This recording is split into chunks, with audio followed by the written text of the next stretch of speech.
War Eagle Auburn family, and welcome back to another edition of E2C Network Live, where we get together and we talk about what's going on in the world of the Auburn family spectrum.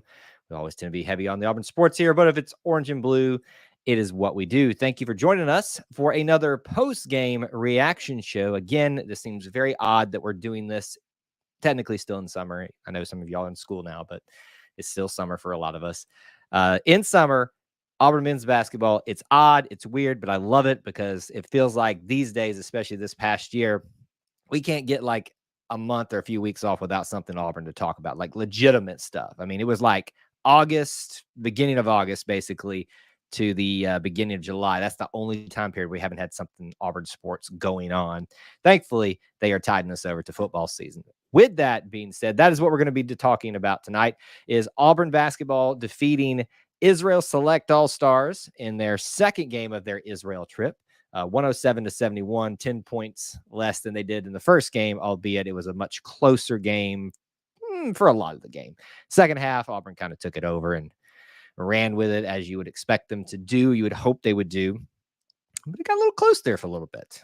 They showed that they are definitely a step above the U20 team. So we'll talk a little bit about that. I do have a few stats this time. Auburn basketball has actually provided us a little bit of that since ESPN and other entities. It's not just their fault. It hadn't provided us with anything out there. So we will dive into some of those, but I want to know from you what is on your mind, what you're thinking about, your comments, your questions tonight on this, or today, whenever you're watching this on this live stream. A couple of things that you can do for us as we get the show started tonight is right now in the chat window. If you can, post where you're watching from, city, state, international. That's our check-in period.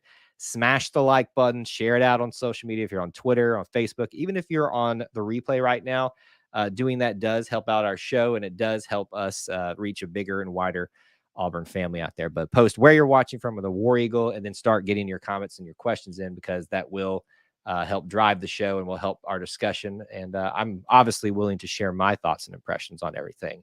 But I would love to hear some of y'all's as well. Also, last thing, open for everybody. Well, not everybody. I'm sorry. Let me take that back. For our booster clubs, as we do from time to time, check the Patreon app. You have the call-in link. Headphones are on, so you can call in and we can say hello, share your thoughts live if you'd like to. It's not a requirement, obviously, but it is available as a perk to our booster club members if they would like to do so. Open for you entirely. All right, let's jump right into it. See a lot of people saying hello. Joe, Blake, good to see you. Devin, of course. We got Tennessee, Alabama, and Texas already checking in across the board. You know, it'd be really cool.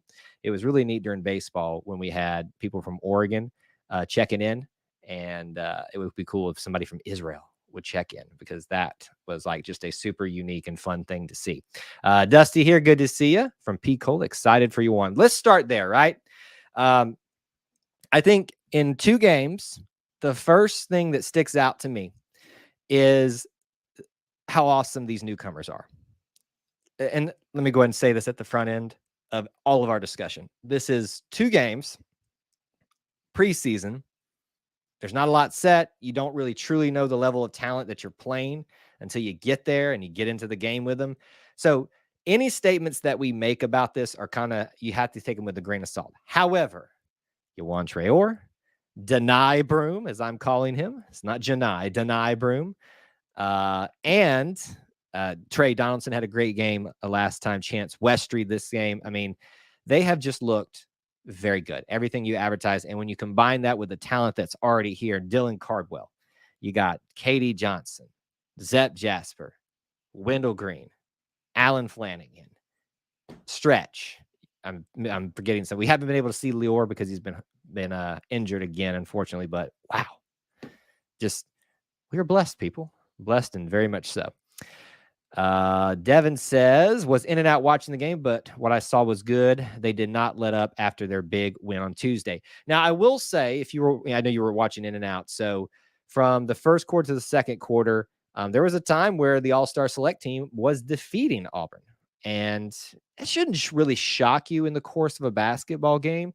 You know, there is this kind of chess match that happens throughout a basketball game. So the fact that I didn't really see anybody flipping out about that, but I can imagine there were some.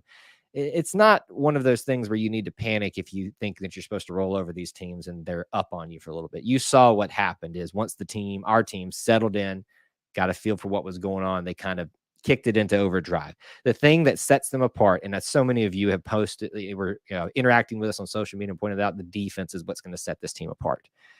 The scoring seems to be there as well.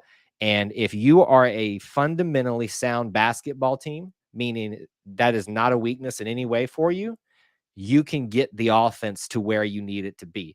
That is the reason that Auburn basketball last year was as good as they were, because the offense, let's be honest, at times left some things to be desired at times, but defensively, that is what kept them in games.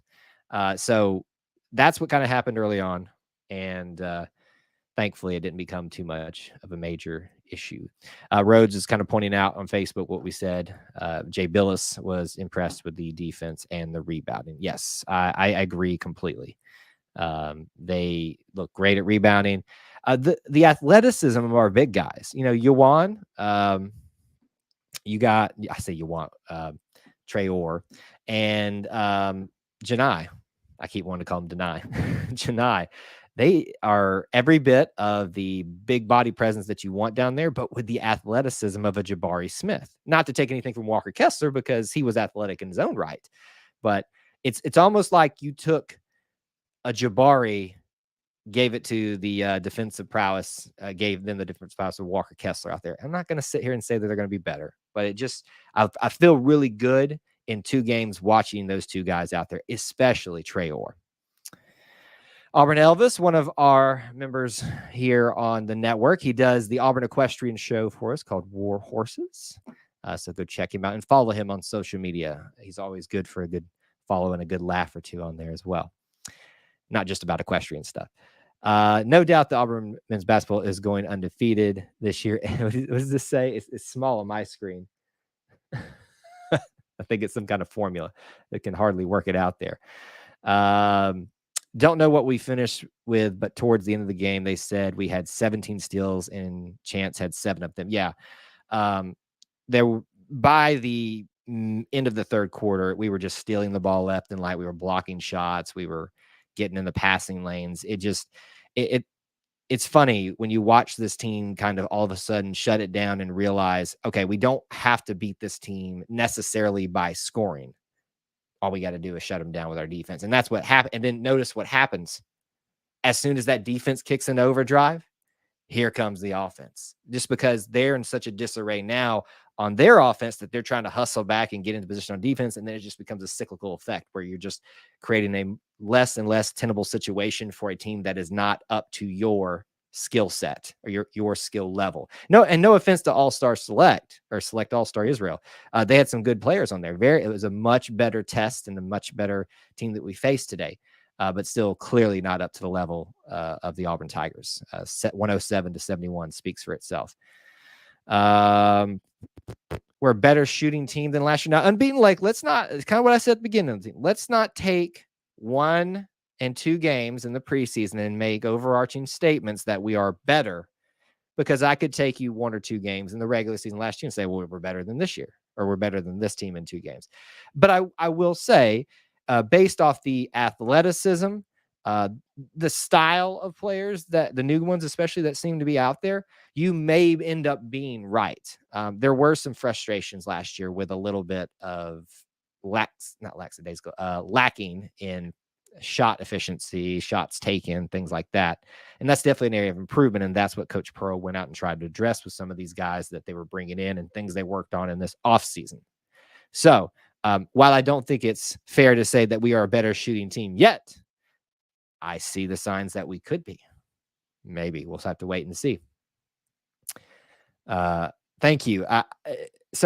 It's a weird setup over here for me on my end. You guys obviously don't see this, but it kind of showed up smaller because of the formula. Said in all games played in Israel. Yes. There you go. Linda, checking in from Lake Martin, where we all want to be during the summer, the last few waning months and weeks of the summer. Good to see you. So Trey Orr stuck out to all of us. That was clear. I mean, he literally comes out and takes over the game. And let me pull up my, I had the stats saved from Auburn. We don't have the specific, actually now it's not even going to show it up to me. I'll have to pull it up on the internet here. But I think at one point we had 3-4 people in double digits, or I think more than that by the end of it. Unfortunately, this thing's not coming up here. Let me get over there to it. Yeah, you try to set up to be ready, and it's just not ready. Let's pull these stats up right here. But Traore was very impressed. I mean, he just came out and literally took over the game at the very beginning. It was like we even posted that meme of Thanos saying, "Fine, I'll do it myself." He is seems to be very much the talent that we thought we were getting when we got him to flip over from LSU. So, you have to be an LSU fan now watching this and go, what could have been? What could have been? I see someone posting right now. I'll give our former members of Inside the Jungle, Chris Oldenburg, credit. He wrote, creating 30 turnovers will win games. Yes, it will. 30 turnovers. How about that defense, folks? That is incredible.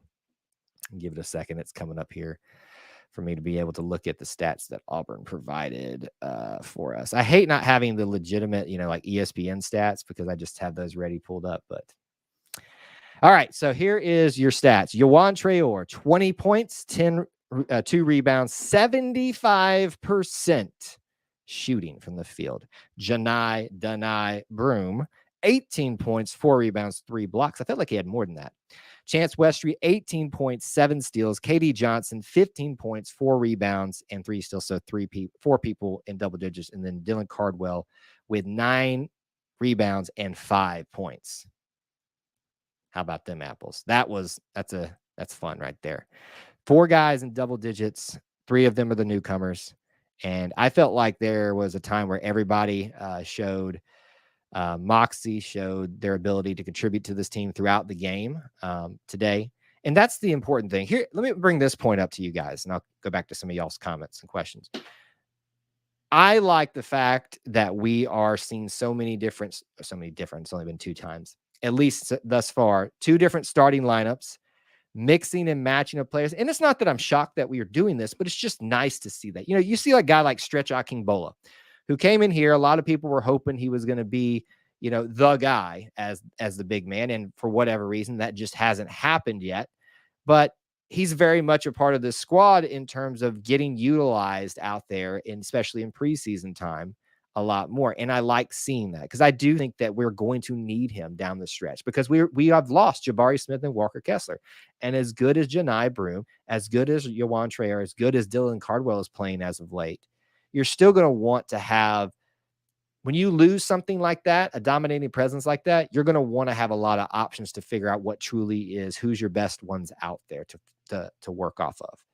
And look, we had 2 big guys in a sense last year, that were the starters out there. And what happened? The one game they both fell off. We fell apart and lost in the tournament. So having multiple guys out there in the big, I hope that we use Stretch. Just love seeing him out there. Love seeing the mixing and matching that Coach Pearl is using, whether it's starting or otherwise. This is fun. It's just fun. That's all I can say about it. Let's see here. Continued to be impressed. Wow, Kyle.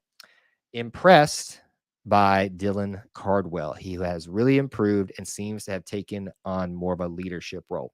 I think also, Devin, you could see that happening last year in certain areas, vocality, if that's a word, in a vocal way, energy way. And he was that as a freshman, but he was a freshman, right? Freshman, it's kind of hard for you to be that leader that you can ultimately become until you've spent some time with the team, growing, maturing, all that kind of stuff. You saw him take steps forward this year. So now when you combine that vocalness, that energy, leadership, team-centric leadership with the way that he is improving basketball-wise, and he was never a liability. He got significant minutes most of the year, both seasons. That's a nice combination to have. Dylan Cardwell, whoever said it in preseason earlier in the summer, one of the national commentators said people are sleeping on Dylan Cardwell. I have to tend to agree with them on that. He looks really good, with the caveat that this is a preseason game in Israel against teams that we probably should beat. I've heard differing views, and you guys tell me if you disagree with that or not, that this team was the best team we were going to play, but I've also heard that the next team is the best team we're going to play. I've kind of heard conflicting views on that because my understanding, the way I kind of operated was tomorrow's team. By the way, we're going live tomorrow. If you guys don't know, I know you'll be at work, but try to tune in. That team tomorrow is the best team. Maybe not. I don't know, but we'll see. Jay Billis is not ever impressed with Auburn. Really? Has he been that negative towards Auburn? I feel like Jay's not been that negative to Auburn. He's not he's no Joseph Goodman or John. I feel like there's 5 Goodmans out there that don't like Auburn. Yeah, Devin, see, this is what I was operating off of too. But a lot of people, I started hearing the conversation that today's team, I was like, I feel like the national team would be the one with the most talent. The issue it becomes, again, it's not an issue, but I guess the disappointment is a lot of especially the younger members are apparently helping with the military of Israel as they are all required to do. So like with the U20 team, they were missing a bunch of their talent. I don't know if that was the case here or the national team, but I can imagine there might be 1 or 2. So it's kind of like, are you really playing the best of the best of the best? But these guys were definitely a lot better. Well-rounded. You saw a lot of great passes from them, backdoor cuts and backdoor passes, athletic plays. Very impressed with what I saw, especially early of them getting out ahead of Auburn for a little bit and kind of saying, Auburn, you go clamp down, or are we going to just keep doing this? Wit says, it seems like Traore has the skills of Jabari, but he may not shoot as good, but can drive and handle the ball much better. I would say that's on an early front. That's a pretty good assessment of him. I think a lot of people do compare him to Jabari and just in their eyes personally. I think in some regards that is unfair.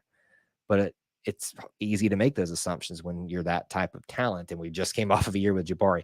The things that Jabari did with the basketball, especially on the move as a shooter, you don't find that at his size that often. That's why he was drawing comparisons with KD, meaning KD. Kevin Durant. Thank you. When I say KD, I need to speak because our KD is here. Kevin Durant.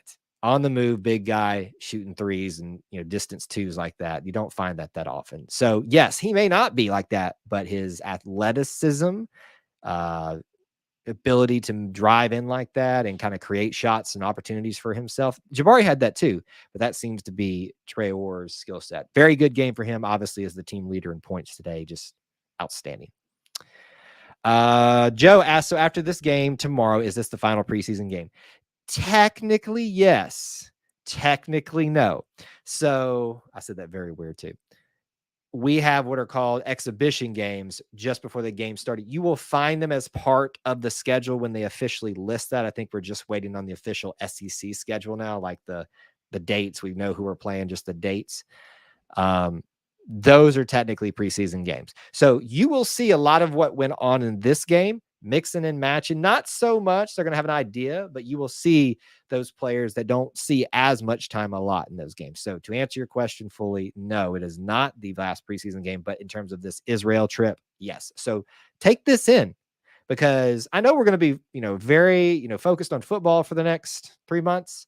But, it's going to be November until we really, really get some good stuff. You'll have tip-off at Tumors, I'm assuming, or some form of that this year. That'll be your nice little taste before that in October.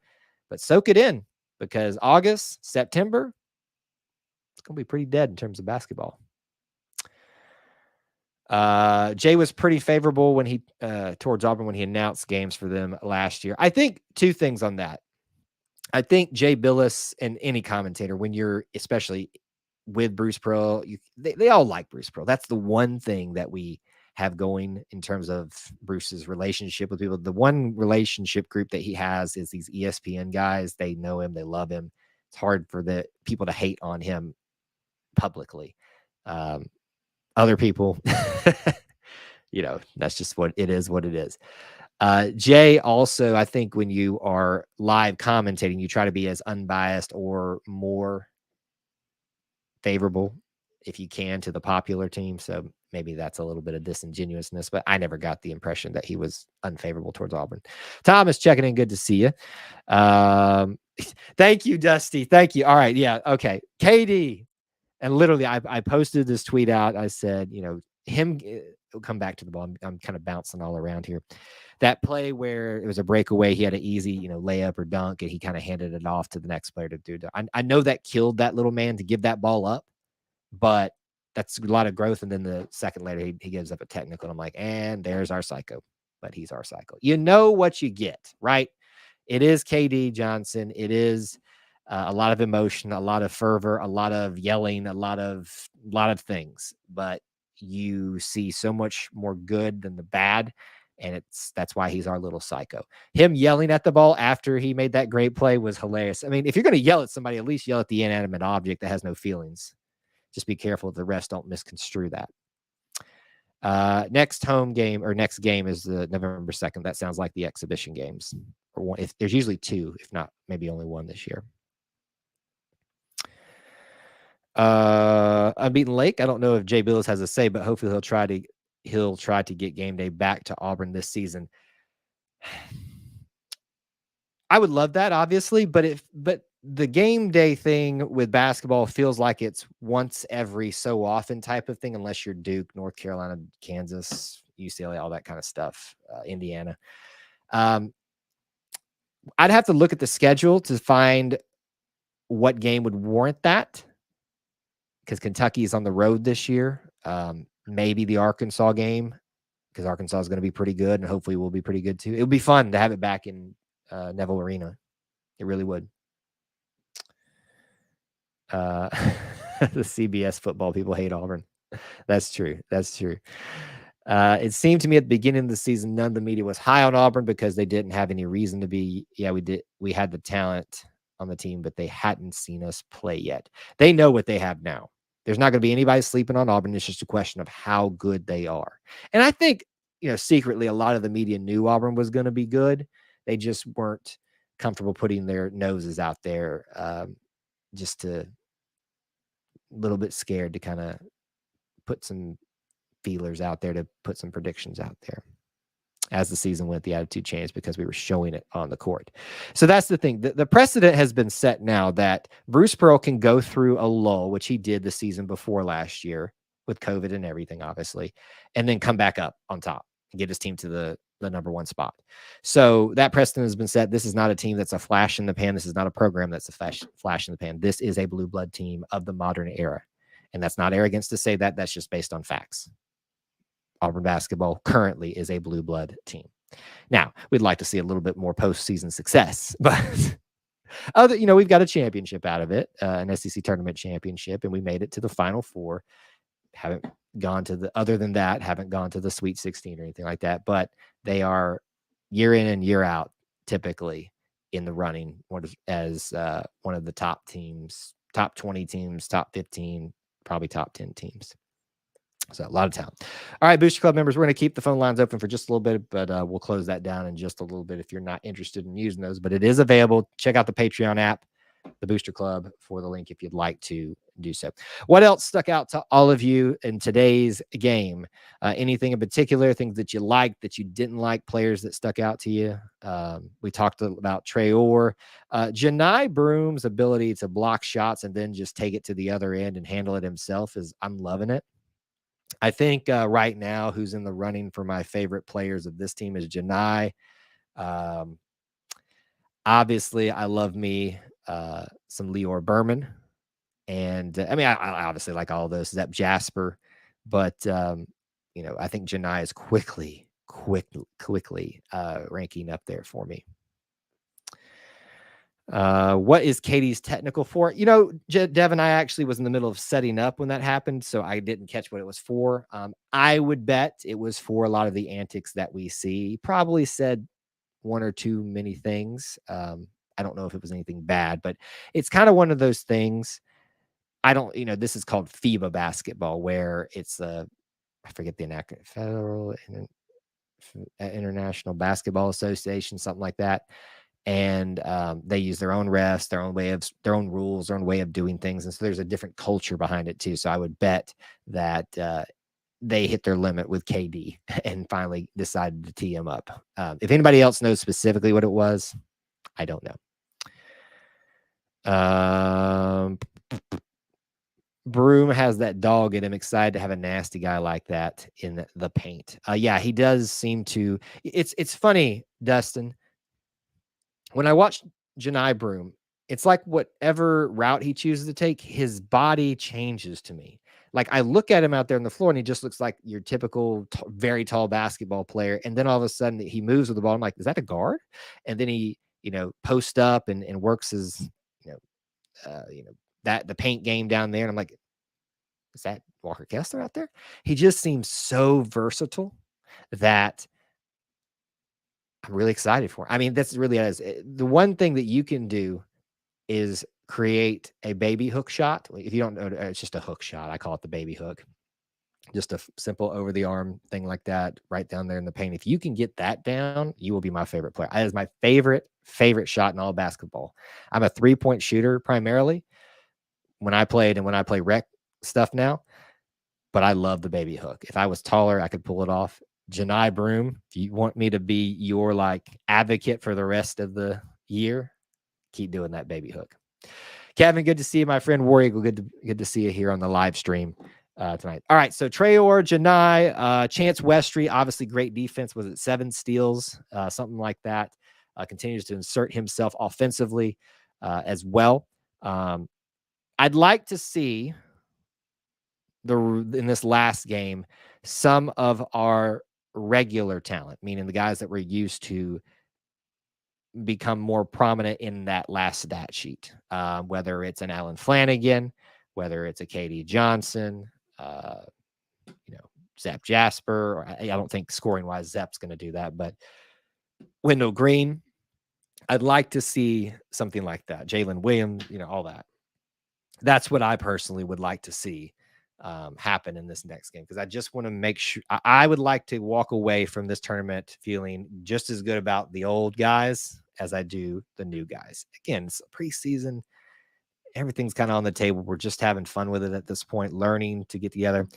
So there's that thing. Also, just kind of, it's not necessarily super exciting to talk about or anything like that, but these insights that we're getting about the team and what they're experiencing over there in Israel right now, whether they are Christians or not, just get into or Muslim or not, because they are immersing in all of the different cultures and religions over there.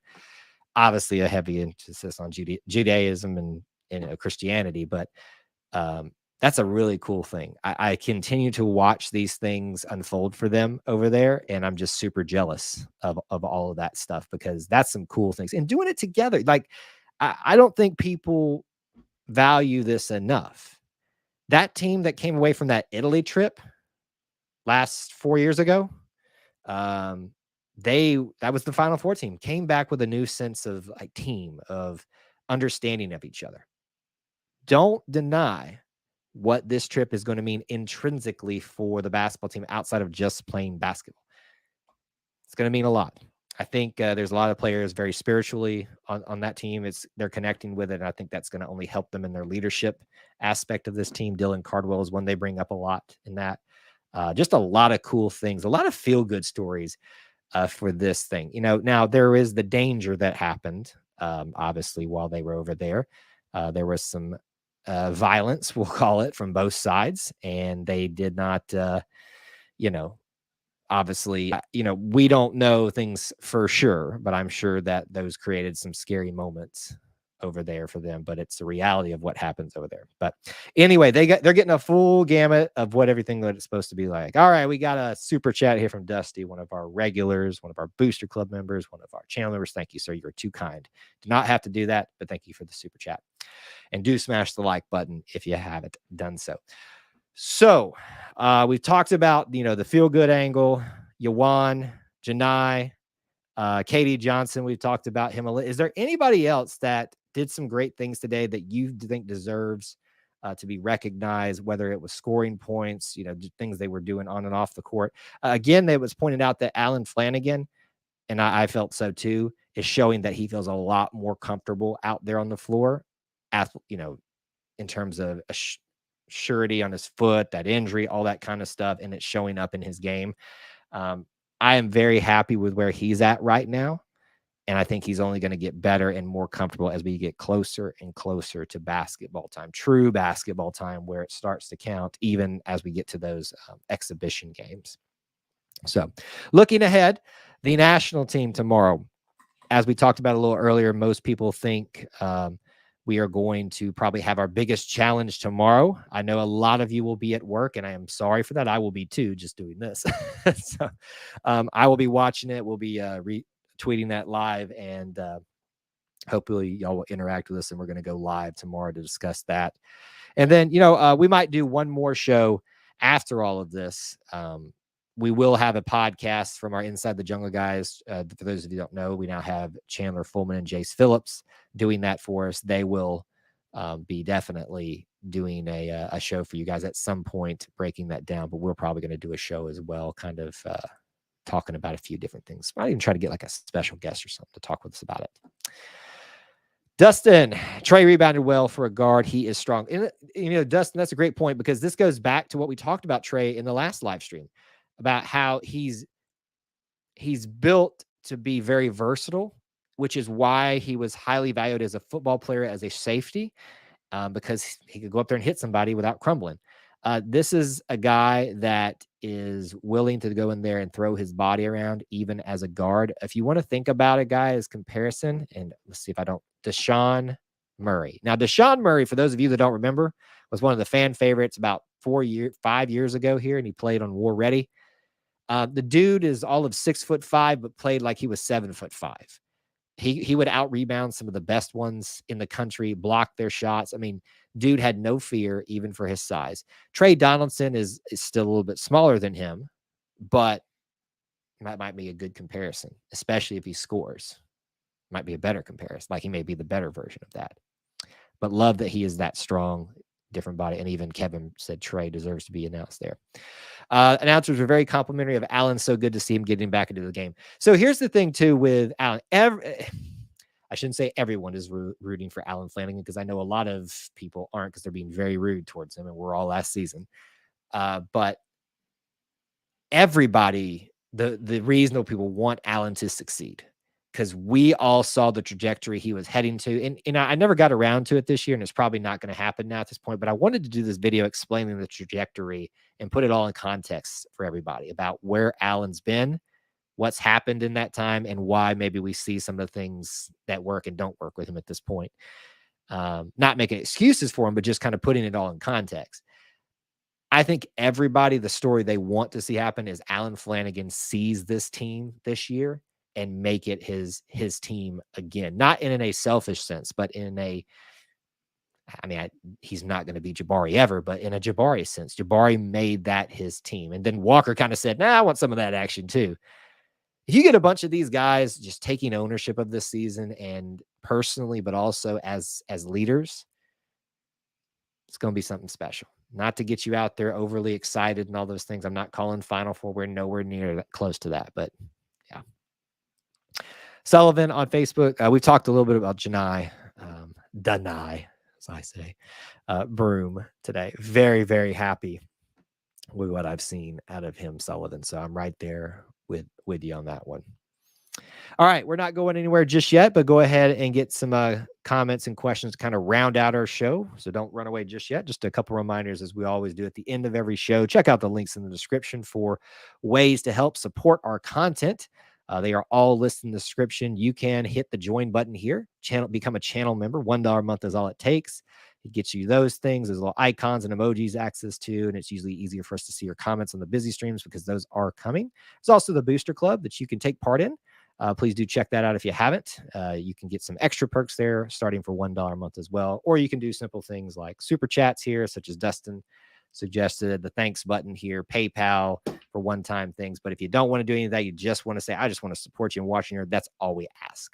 Watching, listening to the podcast, hitting the like button, interacting us on social media. And the biggest thing, honestly, and tell a friend.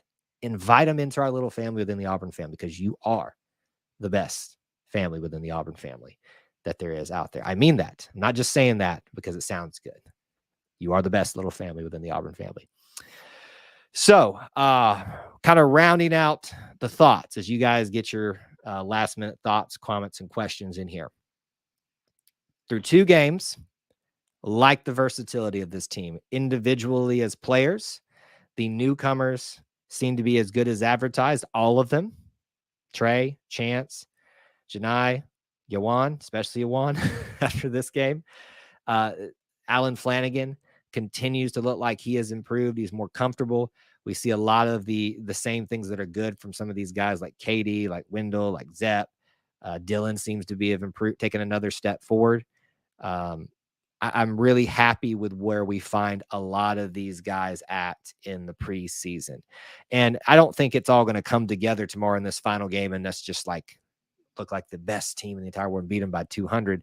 But it wouldn't surprise me tomorrow if we see Bruce kind of take the last 2 games and say, all right, where did we find the most success out of the starters and where did we find the most success in the second platoon, so to speak, of, who needs to come in what order and that kind of stuff, and kind of test that out tomorrow. I could be wrong. I'm not Coach Pearl. I don't know what he wants to do. He may just want to mix it up again, which I would be all for because I love that.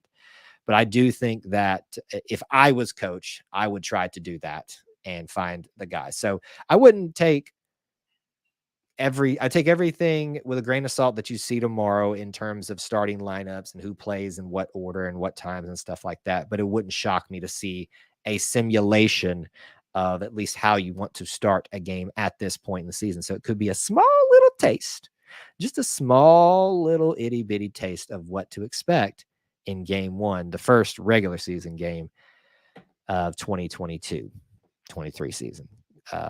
But I'm excited to do this again tomorrow. This has been a while since we've been able to do post-game live streams at all. But basketball, I love talking basketball. Even if I sound like an idiot about it, which I probably do, I just love the game of basketball. It's the chess match of it, the cerebralness of the games. It's amazing. What time do we play tomorrow? 12 p.m. Central, 1 p.m. Eastern. And as a reminder, we will go live about directly after the game. It's usually going to be about 5 to 10 minutes after it ends at this point because of the way I set up and do things now. So if you log in and you see it's like past the set time or early the set time, just know that if we're 5 to 10 minutes past the end of the game, we're about to go live. So you might want to go ahead and log in, hit the like button, go ahead and tell us you're here, all that good stuff early, because that's how we get this thing rolling, man, and have fun with it. So hope to see you guys a lot tomorrow. I think we covered it all, guys. You have been a great crowd, great comments, questions, derogatory rebuttals, and I have very much appreciated being here with you today on YouTube, on Facebook, on Twitter. You guys are the best little family in the Auburn family. Smash that like button on the way out. Till we talk to you again tomorrow after